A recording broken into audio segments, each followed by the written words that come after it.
So these studies, starting from 2014 up to now, have been funded by multiple sources. The first funder was the Broad Institute of MIT and Harvard, based in Boston, who were our collaborators in setting up this work. But subsequently, some components of this work has been funded by the National Institutes of Health from the US as well, including this study that we have just closed out was funded by the National Institutes of Health in the US. So we welcome such research because the findings are going to inform our policies. They're also going to inform the kind of interventions we put in place for our people, especially when it comes to prevention of mental illnesses, now that we're able to see the genetic correlation between the mental illnesses and the individual factors. And of course, when it comes to treatment as well, and even looking at scalability of such research work so that it can inform policies.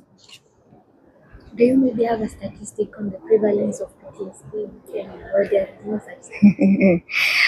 We currently do not have a national representative data, but you have pockets of research here and there.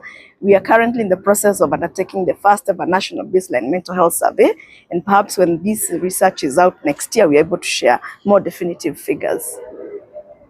And maybe from findings of... So the work that is being undertaken by Aga Khan in collaboration with the various sectors that he mentioned, it is mainly focused in Nairobi right now, but there is also work undergoing in Mathare Hospital as well. However, it is our desire that such work also reflects a national representative research. However, it depends on funding.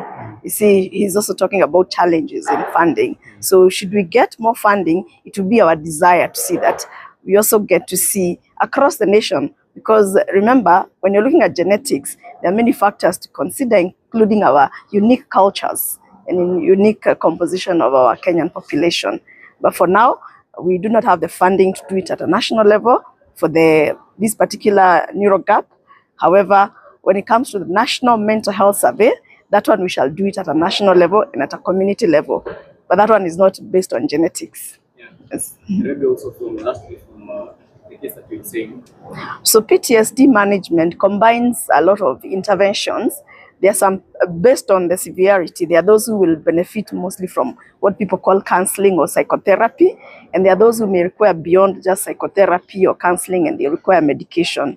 So a lot of the counseling that is offered uniquely to PTSD is provided by mental health care workers who are trained in an element. However, basic counseling, especially for immediate response for somebody who has suffered trauma, should be available from most healthcare workers, because healthcare workers are trained to also offer mental health services, but only a small proportion now continues to become specialist in mental health. So ideally, any level 2 onwards, you should be able to get some level of counseling from a healthcare worker, but then depending on the severity, then you're referred along the care system to go see a specialist if you need a specialist.